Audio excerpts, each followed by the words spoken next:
guys, it's Kim from KinderGals. I had a great day today. I got to work with some teachers in Birmingham, so that was fabulous. But the really cool thing is I only live about 4 hours from Birmingham. It was only a half-day training, so here I am back home before dinner time. So I thought I was going to start doing a series of Facebook Lives on Wednesday and call them Workshop Wednesday so that we could talk a little bit about this workshop format of teaching. So what I'm going to do is I'm going to show you a few slides and I'm going to talk to you about that structure. So when we're doing the writer's workshop, here's what we want to have. We want to have a mini lesson that's going to last about 10 minutes. We want to have application time. This is when the kids are actually actively writing. And during that time, we're going to be building stamina. So at the beginning of the year, it'll be shorter than at the end of the year. And then we have a share time where we all come back and talk about what we learned, okay? So let's look at that mini lesson. In the mini lesson, there are 4 exact components. It is a very structured time, and you're gonna follow these exact steps. So the first thing we do is we connect. Now, you're gonna want some key things to say. All right, so for example, during that connect time, you're going to want to say to your kids, remember yesterday when we. And then you're going to remind them of whatever you did yesterday. All right, then we're going to get to the teach part of the lesson. And in the teach part, you're going to say, today I'm going to show you, and you're going to actually state your standards. You're going to tell the kids exactly what you're going to do.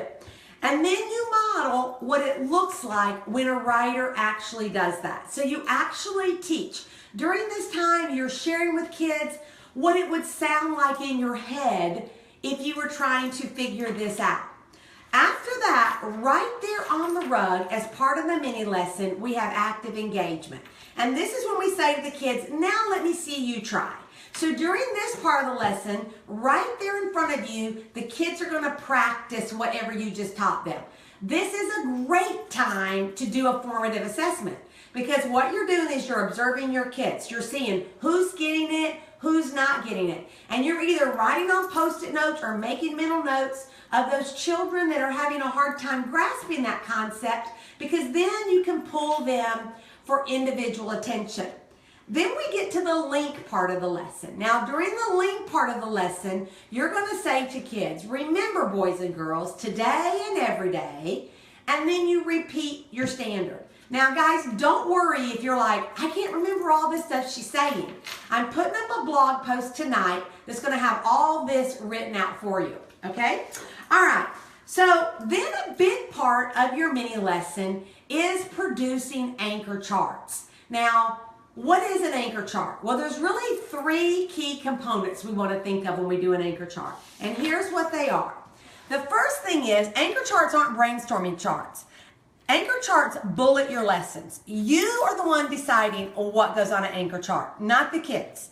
Then the next thing is, it's used as a reference tool by both you and the children. And the third thing is, it's made with students. Now, when I learned to do anchor charts, I learned to do it this way. That you had a piece of chart paper, and as you were doing your lesson, each day you wrote on the chart what the main idea for that lesson was. And then at the end of the week, you had an anchor chart that had the 5 key components from your lessons that week. Well, here was the problem. At the end of the week, I'm a little OCD and I didn't like the way that chart looked. All right, so I know, just like a lot of you, what do you think I did? I rewrote the chart. But then when I would hang it up, guess what?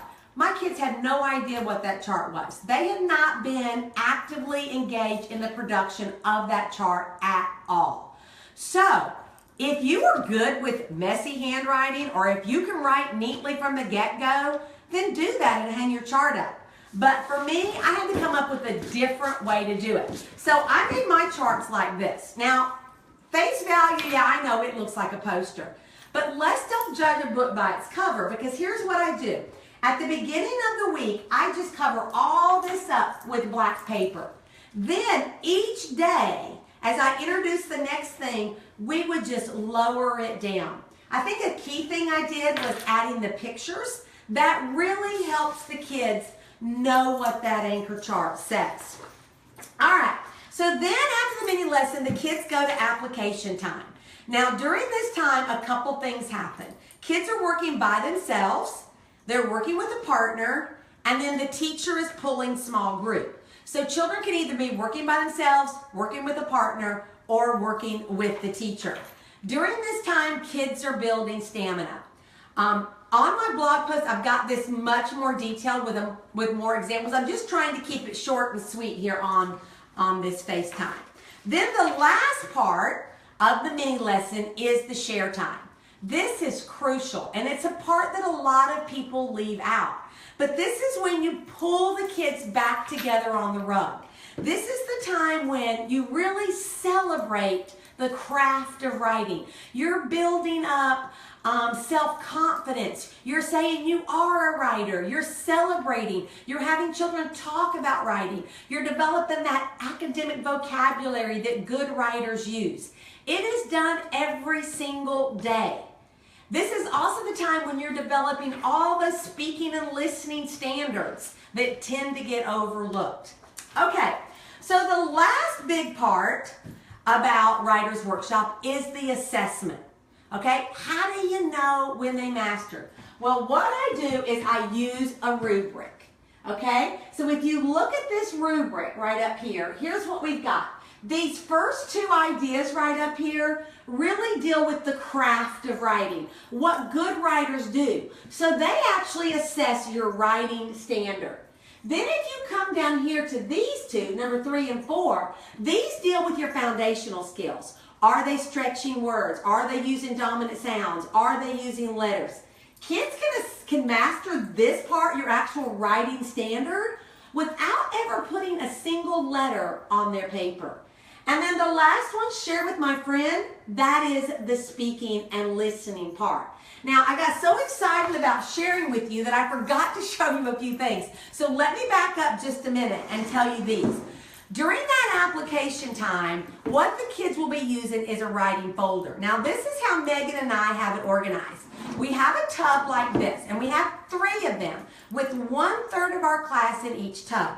We really like this because we've got their names on a hanging folder. They pull their name out, and then right inside there, they have their writing folder. And in the writing folder, there's a couple things. Over here on this side, they have things they're working on. Over here on this side, they have things that they are done with. In the middle, we've put all the brainstorming pages that we've created that help the children generate those topics. Now, back here in the back folders is where we keep the paper. Now, here's what I like about having 3 different tubs. I can group my kids about where they are as a writer. If I know that most of their meaning is coming from the illustration, then I'm going to give them a paper that looks like this. All right? Then, as we move on as a writer, what will happen is the emphasis to the picture becomes smaller and the text becomes larger. Now, it isn't that they can't have this page. What I'm trying to do is give them the paper that best supports them as a writer. Where are they going to be the most successful? Where are they going to have the most confidence? Okay? I think that about covers everything that I wanted to show you today. If you have a question about Writer's Workshop, put it in the comment, because next week we're going to go deeper into some of the actual lessons. I will tell you this, that in my blog post, there's going to be a spreadsheet of lesson topics that's going to be a free download. So be sure you go there, and it will tell you the titles of mini lessons for your first 3 months of school. So you'll be able to print that out tonight, okay? All right, don't forget to hit the share button so that your other teacher friends can see it, and I'll see y'all another day. Bye.